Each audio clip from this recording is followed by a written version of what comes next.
So good morning everyone, and thank you very much. It's great to be invited, Lisa and Leslie and all of the districts as well. So I'm Liza Armstrong, I'm Head of Service at Hertfordshire Growth Hub, and I just wanted to give you a little bit of background to the Growth Hub this morning. You'll be pleased to know I'm not going to be too long because I know I stand between you and the break, which I'm sure you're all ready for. So in terms of the Growth Hub, for those of you that aren't familiar, we are delivered on behalf of Hertfordshire Local Enterprise Partnership. We deliver the service through a consortium of partners, so led by business support specialists Exemplis, but with the University of Hertfordshire and Hertfordshire Chamber of Commerce as well as part of that consortium. And within Exemplis ourselves, we're also very fortunate to deliver contracts for Innovate UK Edge for East of England and Department of International Trade. I think one of my colleagues from Innovate UK Edge is here today, Helen, give a wave. So but by all means do go and visit Helen's stand later on as well. Importantly, our support at the Growth Hub is free to all businesses in Hertfordshire, including social enterprises, and we really act as that central point of support for businesses. So you'll have heard from a lot of our the speakers this morning, particularly from Anthony and Joe, who mentioned obviously a lot of the other support that's available in the county, and it's not really for all of you to have to always work out who's best to speak to. That's very much our role at the Growth Hub, to try and coordinate all of that support and put you in touch with people like Joe and Anthony that you've heard from this morning as well. I thought it'd be useful just to share some information with you in terms of what we're hearing from businesses right now. And I think the scene was set really nicely. Joe, you talked about the challenges that businesses have been facing over the last few years, whether it be with EU transition and also with COVID-19, but also in terms of the move towards net zero. And I think really for many businesses we're hearing, and our advisory team are hearing, that it's really about getting ready for future challenges, and also Andy, you touched upon this in your last piece as well, and that piece around what could be around the corner for a lot of businesses that maybe didn't feel prepared, and how could they have been for COVID, but in terms of really understanding what might be around the corner and what they should prepare for in the future.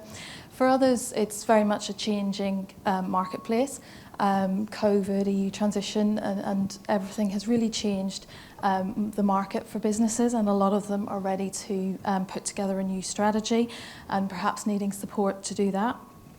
Technology adoption is another big area, and I think certainly there was a survey from the Centre of Economic Performance and CBI that talked about during COVID over 60% of businesses adopted new digital technologies, and I think this in itself has presented some challenges for businesses in terms of skills shortages around really working in that digital environment. So we've been hearing a lot of things around that as well. And also just in terms of recruiting people, and there's certainly, I think, a lot of move now to where there has been difficulty in recruiting. It's really been looking at how you can upskill and train your existing workforce as well. Remote working, and again Andy mentioned this, brings with it its own set of challenges for businesses.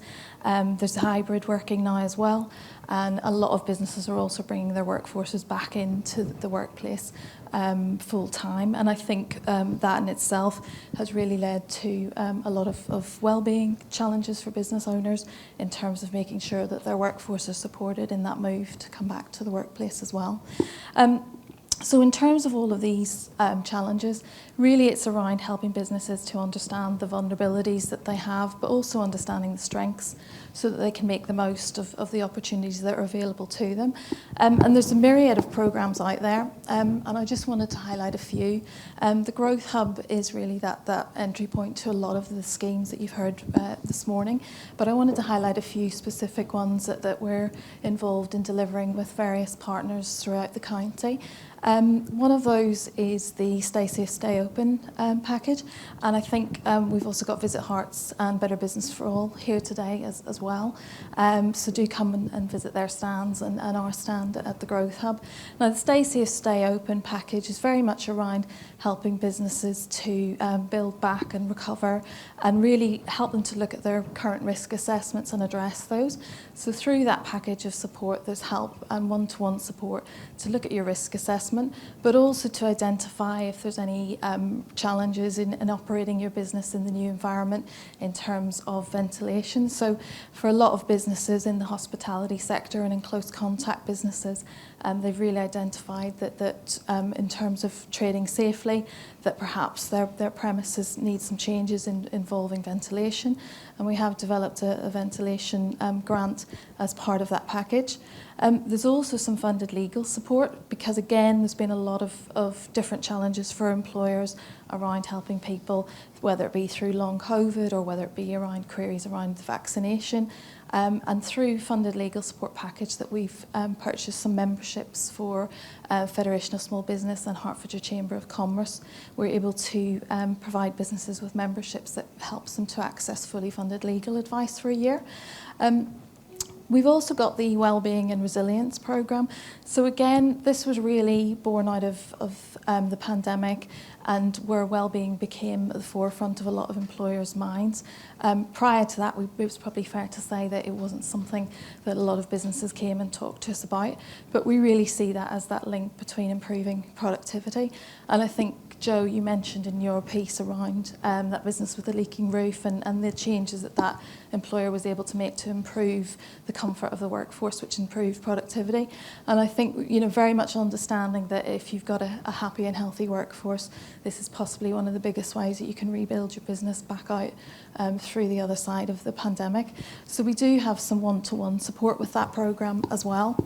And then also the Building Back Better Growth programme. And I've got some slides that I'll just show you a little bit more about those in a second. So in terms of Stay Safe, Stay Open, as I mentioned, the one thing that I didn't touch upon was also some of the Trading Safely toolkits. So there is some really useful information on the Growth Hub website and also the Hertfordshire Local Enterprise Partnership website around some toolkits to help businesses. Sorry, I'm going to rush through these a little bit. In terms of the Building Back Better Growth programme, this has been funded through the UK Community Renewal Fund. One thing to really highlight on that is the Heart Sustainability Accelerator, and this is delivered through the University of Hertfordshire, and it's really around helping businesses that want to develop a new product or service and really put them through a fast-track process running over 15 weeks to help them to do that, where they'll be working with university experts it might be around prototype, it might be around design of a new product or service, or it could even be around really scoping out market potential and opportunities. So do come and speak to us or have a look on our website and we can give you more details of that. There's still time for businesses to join that.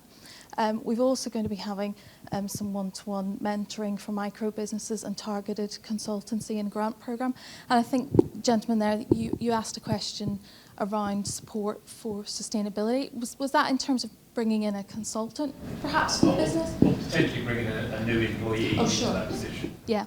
Okay, so there's a couple of routes on that. And with that targeted consultancy grant programme, there will be some funding up to about £5,000 for businesses that maybe want to bring in someone that could help around sustainability or digitalisation, where you maybe need some support to bring that person into the business for a particular project.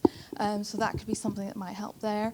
In terms of new employees, we work very closely with apprenticeships and programmes like HOP and the university, or whether it be graduate recruitment or whether it be taking someone on an apprenticeship. So there's certainly some things we can talk to you about on that as well. So just in terms of kind of next steps, it's definitely worth having a look on our website and registering for the support that we have on offer. But we'll be here today, and Jenny, my colleague in the audience, will be able to talk to you more about the type of support that we have. But please do feel free just to grab us during the day and ask any questions that you have. Thank you.